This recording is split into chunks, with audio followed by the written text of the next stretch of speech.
হাতের কাজ চ্যানেলে আপনাদের স্বাগত। আরও একবার ফিরে এলাম আজকে আর একটা নতুন ভিডিও নিয়ে। জানেন বন্ধুরা, আজকে জয়মঙ্গলবারের ব্রত। তা কেন জয়মঙ্গলবার করা হয় বা জয়মঙ্গলবারের ব্রত কথা যারা শোনেননি তারা আমার সঙ্গে আজকে পুরো ভিডিওটা দেখতে থাকুন, শুনতে পাবেন কি কারণে জয়মঙ্গলবার করা হয় বা করা উচিত। জ্যৈষ্ঠ মাসের জয়মঙ্গলবারের ব্রত কথা। কৈলাসে পার্বতী একদিন পদ্মাকে বলিলেন, পদ্মা, মর্ত্যলোকে আমার পূজা প্রচার করিতে হবে। পদ্মা বলিলেন, মা, কি প্রকারে হবে? পার্বতী বলিলেন, আমি নরলোকে গিয়ে বৃদ্ধা ব্রাহ্মণীর বেশ ধরে পূজা প্রচার করব। এই বলে তিনি বৃদ্ধা ব্রাহ্মণীর বেশ ধরে মর্তে চললেন। দেখতে দেখতে ধনপতি সওদাগরের বাড়ির দরজায় উপস্থিত। দুটি ভিক্ষা দাও মা বলে তিনি হাঁক দিলেন। সেই কণ্ঠস্বর শুনে গিন্নি দাসীকে দিয়ে ভিক্ষা দিতে পাঠালেন। ভিক্ষা হস্তে দাসীকে দেখে পার্বতী তাকে বললেন, মা, তোমার কটি ছেলে মেয়ে? তখন দাসী বললেন, গিন্নি আসেননি, আমি দাসী। তখন মা পার্বতী বললেন, গিন্নি না এসে ভিক্ষা না দিলে আমি ভিক্ষা নেব না। কাজেই দাসী গিয়ে গিন্নিকে সেই কথা বললেন। সওদাগর গৃহিণী লীলাবতী সেই কথা শুনে ভিক্ষা নিতে যেমন দিতে উদ্যত হলো, অমনি পার্বতী বললেন, মা, তোমার কটি ছেলে মেয়ে? লীলাবতী বললেন, আমার 7টি মেয়ে, ছেলে হয় নাই। পার্বতী বললেন, ছেলে হয় নাই? তবে তো মা, তোমার হাতে ভিক্ষা লওয়া হলো না, বরং কন্যা আটকুড়ির হাতে ভিক্ষা লওয়া হয়, কিন্তু তথাপি ছেলে আটকুড়ির হাতে ভিক্ষা লওয়া হয় না। আমি ভিক্ষা নেব না। তখন লীলাবতী বললেন, মাগো, তুমি এই ভর দুপুর বেলা ভিক্ষে না নিয়ে যদি চলে যাও তাহলে আমার অকল্যাণ হবে। সংসারে আমার কিছুই অভাব নাই, কিন্তু এমনই আমার পোড়া কপাল যে একটি পুত্র সন্তানও হলো না। তাই বলছি মাগো, মা মঙ্গলময়ী। এই বলে কত দুঃখ দূর করতে লাগলেন। লীলাবতীর দুঃখ দেখে মার মনে তখন দয়া হলো। তিনি বললেন, বাছা, তুমি এটি অন্য কাউকে ভিক্ষা দিও। আমি তোমায় একটি ফুল দিচ্ছি, আর এই ফুলটি ধুয়ে জল খাবে। জ্যৈষ্ঠ মাসের শুক্লপক্ষে জয়মঙ্গলবারের ব্রত করো, আর এই ফুলটি ধুয়ে জল খেলেই তাহলে বছর ঘুরতে না ঘুরতেই তোমার কার্তিকের মতো সুন্দর একটি ছেলে হবে, মেয়ে হবে। এই ব্রতের ফলার খাবে। ফুলটি দিয়েই পার্বতী অদৃশ্য হলেন। দেখতে দেখতে বছর ঘুরে এলো। সেই দিন জ্যৈষ্ঠ মাসের শুক্ল পক্ষের শুভ মঙ্গলবার। লীলাবতী প্রসব বেদনায় অস্থির। এমন সময় বৃদ্ধাবেশী পার্বতী সতিকা গৃহে প্রবেশ করে পোয়াতির তলপেটে হাত বুলিয়ে দেবা মাত্রই তক্ষুনি বিনা ক্লেশে একটি পুত্র সন্তান প্রসব হলো। তখন লীলাবতীকে উদ্দেশ্য করে মা বললেন, বাছা, জ্যৈষ্ঠ মাসের মঙ্গলবারে তুমি সুসন্তান প্রসব করেছ, এর নাম রেখো জয়দেব। এই বলেই তিনি অদৃশ্য হলেন। এবার নীলাম্বর বেনের বাড়িতে চলতে যাওয়াই মা দুর্গার উদ্দেশ্য ছিল। বৃদ্ধা ব্রাহ্মণীর বেশ ধরে মর্তে নীলাম্বর বেনের বাড়িতে গিয়ে উপস্থিত হলেন। মা গো, ভিক্ষা মিলবে বলে দরজা থেকে হাঁক পারলেন। ভিক্ষা নিয়ে দাসী দিতে উপস্থিত হলেন। মা দুর্গা বললেন, বাছা, তোমার কটি ছেলে মেয়ে? তখন দাসী বললেন, আমি দাসী, গিন্নি আসেননি ভিক্ষা দিতে। তখন মা পার্বতী বললেন, গিন্নি নিজে এসে ভিক্ষা না দিলে আমি ভিক্ষা নেব না। কাজেই দাসী গিয়ে গিন্নিকে বললেন। বেনে গৃহিণী কলাবতী তাই শুনে ভিক্ষা নিয়ে যেমন দিতে উদ্যত হলেন। মা দুর্গা বললেন, বাছা, তোমার কটি ছেলে মেয়ে? কলাবতী বললেন, 7টি ছেলে, মেয়ে হয়নি। মা দুর্গা বললেন, মেয়ে হয়নি? তবে তো বাছা, তোমার হাতে ভিক্ষা লওয়া হলো না, বরং ছেলে আটকুড়ির হাতে ভিক্ষা লওয়া যায়, তথাপি মেয়ে আটকুড়ির হাতে ভিক্ষা নিতে পারি না। এই বলে মা দুর্গা যেমন পেছন ফিরলেন, অমনি কলাবতী তার পা দুটো ধরে কাঁদতে কাঁদতে বললেন, মা, আপনি আমায় এই সংকটে রক্ষা করুন, নইলে আমার উপায় নাই। মা দুর্গা তখন ঝুলি থেকে একটি ফুল নিয়ে কলাবতীর হাতে দিয়ে বললেন, বাছা, এই ফুলটি ধুয়ে জল পান করলেই তোমার মনস্কামনা সিদ্ধ হবে। তবে একটি কথা মনে রেখো, এই ফুলের গুণে তোমার একটি রূপবতী কন্যা হবে, তার নাম দিও জয়াবতী। এই বলে তিনি অদৃশ্য হলেন। কলাবতী ফুলটি মাথায় ঠেকিয়ে গৃহে গেলেন। সেই দিন শুভক্ষণে শুভ লগ্নে ফুল ধুয়ে জল খেতেই তার গর্ভ হলো। যথাসময়ে 10 মাস 10 দিন পূর্ণ হতেই একটি কন্যা সন্তান প্রসব করলেন। কিন্তু হরিষে বিষাদ হলো, কন্যাটি প্রসব হয়েই মায়ের বুকের দুধ খায় না। সকলেই ভেবে অস্থির। সেই দিন মঙ্গলবার, মঙ্গলচণ্ডীর পূজার আয়োজন। বাদ্যবাদ্যের সঙ্গে পূজা আরম্ভ হলো। যেমন পূজা সমাপ্তি অমনি নবজাতিকা কন্যা কেঁদে উঠে বুকের দুধ খেতে লাগলেন। জয় মা মঙ্গলচণ্ডী, জয় মা মঙ্গলচণ্ডী বেনেবাড়ি মুখরিত হয়ে উঠল। যথা সময়ে সূতিকা পূজা, আটকৌড়, প্রসন্ন প্রভৃতি শুভ কার্য সম্পন্ন হলো। কন্যার নাম রাখলেন জয়াবতী। দেখতে দেখতে জয়দেব ও জয়াবতী শশীকলার ন্যায় বয়স বৃদ্ধি হতে লাগলো। একদিন জয়দেব বাগানে ঘুরতে বেরিয়েছে, আর জয়াবতী বাগানে পুকুর পাড়ে পাড়ার মেয়েদের নিয়ে ফুল, বেলপাতা, দুর্ব, কাঁঠাল পাতা সব কিছু তুলছে। তখন মা মঙ্গলচণ্ডীর পুজোর জোগাড় করছে। এমন সময় জয়দেবের একটা পায়রা উড়ে এসে জয়াবতীর কোলের ওপর বসলো। তখন জয়দেব ছুটে এসে বলল জয়াবতীকে, তুমি আমার পায়রা নিয়েছো কেন? পায়রা আমায় দাও। তখন জয়াবতী বলে উঠল, বারে, এ তো আমার কোলে উড়ে এসে বসেছে, আমি কেন দেবো? জয়াবতীও দেবে না, আর জয়দেবও ছাড়বে না। দুজনেই নাছোড় বান্দা। শেষে পায়রা নিয়ে জয়দেব জয়াবতীকে জিজ্ঞাসা করতে লাগলো, এ তোমরা কি করছো? জয়াবতী বললে, মা মঙ্গলচণ্ডীর ব্রত করছি। জয়দেব বললে, এ ব্রত করলে কি হয়? জয়াবতী বললে, এ ব্রতের ফলে কখনো দুঃখ পায় না, মূলে জিওয় না, ডোবে না, আগুনে পড়ে না, খাড়ায় কাটে না, হারালে পায়, সতীন মেয়ের ঘর হয়, রাজার রাজ্য মেরে রাজ্য পায়। সেই শুনে জয়দেব আর কিছু না বলে পায়রা নিয়ে বাড়ি এসে গোসা ঘরে খিল দিলে। কলাবতী দেখলে বেলা হলো, ছেলে এখনো নাইলে না, খেলেও না, কোথায় গেল? খুঁজতে খুঁজতে গোসা ঘরে গিয়ে দেখলে ছেলে শুয়ে আছে। তখন কত আদর করে কলাবতী বললেন, এমন অবেলায় শুয়ে কেন বাবা? জয়দেব তখন মায়ের গলা জড়িয়ে বললে, মা, তুমি যদি নীলাম্বর মেয়ের সাথে আমার বিয়ে না দাও, আমি তবেই নাইবো খাবো। এই কথা শুনে কলাবতী হেসে বললে, এই কথা, এর জন্য তোর এত ভাবনা? ওরা তো আমাদের পাল্টি ঘর। আমি কর্তাকে বলে এক্ষুনি তার ব্যবস্থা করছি, নাইবি খাবি, চ বাবা। রাতের বেলায় কলাবতী স্বামীকে সব কথা বললেন। নীলাম্বর সব শুনে পরদিন ভাট বামুন পাঠিয়ে বিয়ের কথা পাড়লেন। ধনপতি রাজি হয়ে ছেলেদের দেখে দিন স্থির করলেন জ্যৈষ্ঠ মাসের মঙ্গলবার দিন। খুব ঘটা করে জয়দেব ও জয়াবতী বিয়ে হয়ে গেল। বাসর ঘরে জয়াবতী কাপড়ের খুঁট খুলে যখন গদ বের করে যখন গদ গিলছে, জয়দেব তখন বললে, ও কি করলে?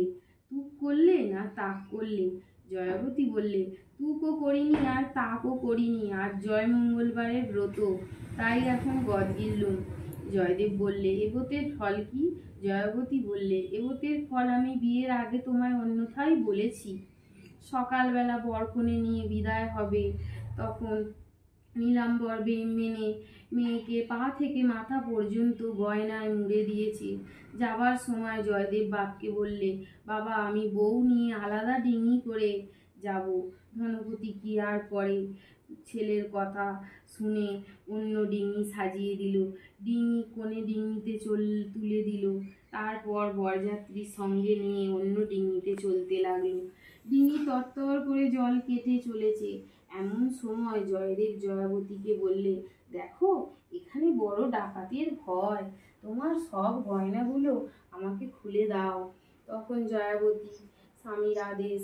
জয়াবতী তখন কি করলেন, সব গয়নাগুলো গা থেকে খুলে দিলেন। জয়দেব একটা বড় করে পুঁটুলি বেঁধে টুপ করে জলের মধ্যে ফেলে দিলেন, সাগরে। এমন সময় অমনি একটা রাঘব বোয়াল পুটুলিটি গিলে ফেললে। জয়াবতী তা দেখলে, কিন্তু জয়দেবকে কিছু বললে না। এদিকে ডিঙি হেলতে দুলতে ঘাটে এসে লাগলো। অমনি বর এসেছে, বর এসেছে বলে পাড়ার লোক ধেয়ে এলো। কন্যার সাজ দেখে তো সকলেই অবাক। কোটিপতি নীলাম্বর বেনের মেয়ে, জয়াবতীর গায়ে একটিও গয়না নেই।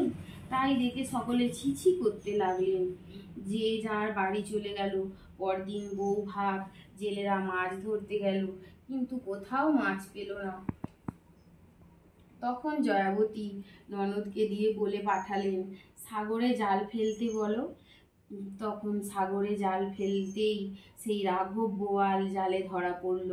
জেলেরা মাছ দিয়ে গেলেন, কিন্তু কেউ সেই মাছ করতে পারলেন না।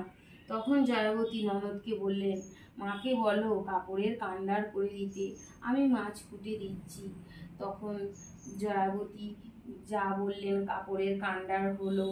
জয়াবতী তার মধ্যে গিয়ে মা মঙ্গলচণ্ডীকে স্মরণ করে মাথার কাজল নাতা দিয়ে যেমনি মাছের গায়ে ঠোকালো, অমনি মাছ খণ্ড খণ্ড হয়ে পুঁটুলি বেরিয়ে পড়ল। গয়নাগুলো গায়ে দিয়ে যখন কান্ডার থেকে বেরিয়ে এলো, আর তাই দেখে সকলেই আশ্চর্য হলো। কারো মুখে আর কোনো কথা নেই। পরে সকলে বললে, জয়াবতী যখন অসাধ্য সাধন করে মাছ কুটেছে, তখন জয়াবতী রাঁধবে, নইলে আমরা কেউ খাবো না। তখন লীলাবতী বললে, ও মা, আমার এতটুকু বউ কি করে রাঁধবে বলো? জয়াবতী বললে, আমি রাঁধবো। এই বলে মা মঙ্গলচণ্ডীকে স্মরণ করে রাঁধলে।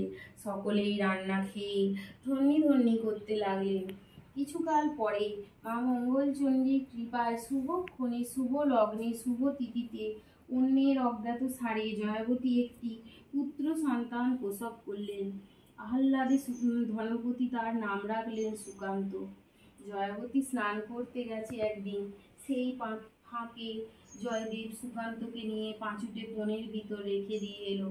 মা মঙ্গলচণ্ডীর কৃপায় সেই দিন পনের ভিতর কেউ আগুন দিলেন না। জয়াবতী স্নান করে ঘরে আসতেই মা মঙ্গলচণ্ডী ছেলে কোলে দিয়ে অদৃশ্য হলেন। একদিন জয়দেব দেখলে ঘরে ছেলে শুয়ে, জয়াবতী বাইরে তেল মাখছে। তখন সে পা টিপে টিপে আস্তে আস্তে ঘরের ভিতর গিয়ে বেশ করে ছেলেকে দিয়ে পুকুর পাড়ে জড়িয়ে দিয়ে পুকুর ঘাটে পাঁকের মধ্যে পুঁতে দিয়ে এলো।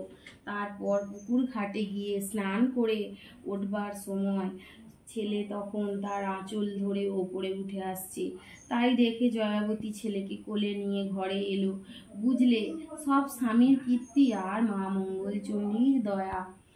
আবার একদিন জয়দেব চুপি চুপি করে ঘরে গিয়ে খাঁড়া নিয়ে ছেলেকে কেটে ফেললে। এমন যেমনি বাইরে আসতে যাবে, অমনি জয়াবতী ঘরের ভিতর গিয়ে হায় হায় করে কেঁদে উঠল। তারপর কাঁদতে কাঁদতে মা মঙ্গলচণ্ডীকে স্মরণ করে যেমন ছেলে কোলে দিয়ে নিয়ে অদৃশ্য হলেন মা, অমনি ছেলে অমনি খলখল করে হেসে উঠল। আর তাই দেখে জয়দেব বললেন, জয়াবতী, তোমার তো ব্রতের সবগুলোই ঠিক হলো, কিন্তু একটা তো হলো না। সেই শুনে জয়াবতী হাসতে হাসতে বললে, সময় হলেই সব হবে। কিছুকাল পরে সেই দেশের রাজা মারা গেলেন। রাজার কোনো ছেলেপুলে ছিল না। রাজার হাতি তখন রাজা খুঁজতে বেরুলেন। ঘুরতে ঘুরতে জয়দেবকে সামনে পেয়ে সুরে করে পিঠে তুলে নিয়ে রাজ সিংহাসনে বসিয়ে দিলেন। জয়দেব রাজা আর জয়াবতী রানী হলো। তখন দুজনে মা মঙ্গলচণ্ডীর পুজো চারিদিকে প্রচার করতে লাগলো। কিছুকাল রাজ্য করবার পর ছেলে মেয়েদের বউঝিকে জয়মঙ্গলবারের ব্রত করতে উপদেশ দিলে। তারপর স্বর্গ থেকে রথ এলো। জয়দেব আর জয়াবতী রথে করে স্বর্গে চলে গেল। জয় মঙ্গলচণ্ডীর পদে নমস্কার। বাঞ্ছা পূর্ণ করো মাগো, কল্যাণ করো। অথ জয় মঙ্গলচণ্ডীর ব্রতকথা সমাপ্ত হইল। ভিডিওটা দেখলেন তো, ব্রতকথাটা শেষ হয়ে গেল। তা ব্রতকথাও বলতে পারেন বা জয়দেব জয়াবতীর গল্পও বলতে পারেন এই ব্রতটার। তা যারা জানেন না ব্রতকথা বা ব্রতকথার বইও নেই, তারা আমার এই চ্যানেলটি সাবস্ক্রাইব করলে যখন জয়মঙ্গলবারে বার করবেন তখন এটা চালিয়ে দিলে আপনাদের শোনাও হয়ে যাবে। আর এখানে আমি বন্ধুরা এই যে এক গদরা নিয়েছি, মা মঙ্গলচণ্ডীর গদরা, ওই যে খুলেছি, এর মধ্যে আছে 17টা তুলসী পাতা, 17টা জব আর 17টা আলু চাল। এরও একটা মন্ত্র আছে জানেন তো, আজকে আমি আপনাদের সাথে শেয়ার করছি মন্ত্রটা। অনেকে জানেন না, শুধুই গদরা গিলে নেন। তা এই মন্ত্রটা যদি পাঠ করে গদরা গেলেন তাহলে আপনার ব্রতটা সম্পূর্ণ হবে। তাই জন্য আমি আপনাদের সাথে গদ গেলার মন্ত্রটাও শেয়ার করছি, তো আমার সঙ্গে শুনুন বন্ধুরা। নমো নমো মা মঙ্গলচণ্ডী, করি নমস্কার। সর্বঙ্গ সুন্দর তোমার গৌরবর্ণ ধারা, পট্টবস্ত্র পরিধান সুবর্ণের করা, গলায় গজমতি মুক্তার হার, এই স্থানে বসে আছেন মা যেন দিব্য অলঙ্কার। জানিমা জানিমা তোমার 8 কোটি 16 মুটির উপর বালা, সোনার মঙ্গলচণ্ডীর উপর ভেলা, হাসতে খেলতে সোনার দোলায় দুলতে, নির্ধনাকে ধন দিতে, অপুত্রে পুত্র দিতে, অস্মরণে স্মরণ দিতে, ঘোড়ার পা দিতে, তাই মা এত বেলা। বাড়িতে আছে কচু বোন তাই ভাঙতে এতক্ষণ, ঠাকুর ঠাকুরন যাবেন সব কৈলাস, যে শোনে তার পুরোবাস, শত্রুর বুকে যেন পড়ে বজ্রাঘাত। নমো নমো মা মঙ্গলচণ্ডী, করি নমস্কার। সর্বঙ্গ সুন্দর তোমার গৌরবর্ণ ধারা, পট্টবস্ত্র পরিধান সুবর্ণের করা, গলায় গজমতি মুক্তার হার, এই স্থানে বসে আছেন মা যেন দিব্য অলঙ্কার। জানিমা জানিমা তোমার 8 কোটি 16 মুটির উপর বালা, সোনার মঙ্গলচণ্ডীর উপর ভেলা, হাসতে খেলতে সোনার দোলায় দুলতে, নির্ধনাকে ধন দিতে, অপুত্রে পুত্র দিতে, অস্মরণে স্মরণ দিতে, ঘোড়ার পা দিতে, তাই মা এত বেলা। বাড়িতে আছে কচু বোন তাই ভাঙতে এতক্ষণ, ঠাকুর ঠাকুরন যাবেন সব কৈলাস, যে শোনে তার পুরোবাস, শত্রুর বুকে যেন পড়ে বজ্রাঘাত। নমো নমো মা মঙ্গলচণ্ডী, করি নমস্কার। সর্বঙ্গ সুন্দর তোমার গৌরবর্ণ ধারা, পট্টবস্ত্র পরিধান সুবর্ণের করা, গলায় গজমতি মুক্তার হার, এই স্থানে বসে আছেন মা যেন দিব্য অলঙ্কার। জানিমা জানিমা তোমার 8 কোটি 16 মুটির উপর বালা, সোনার মঙ্গলচণ্ডীর উপর ভেলা, হাসতে খেলতে সোনার দোলায় দুলতে, নির্ধনাকে ধন দিতে, অপুত্রে পুত্র দিতে, অস্মরণে স্মরণ দিতে, অন্ধে চক্ষু দিতে, ঘোড়ার পা দিতে, তাই মা এত বেলা। বাড়িতে আছে কচু বোন তাই ভাঙতে এতক্ষণ, ঠাকুর ঠাকুরন যাবেন সব কৈলাস, যে শুনে তার পুরোবাস, শত্রুর বুকে যেন পড়ে বজ্রাঘাত।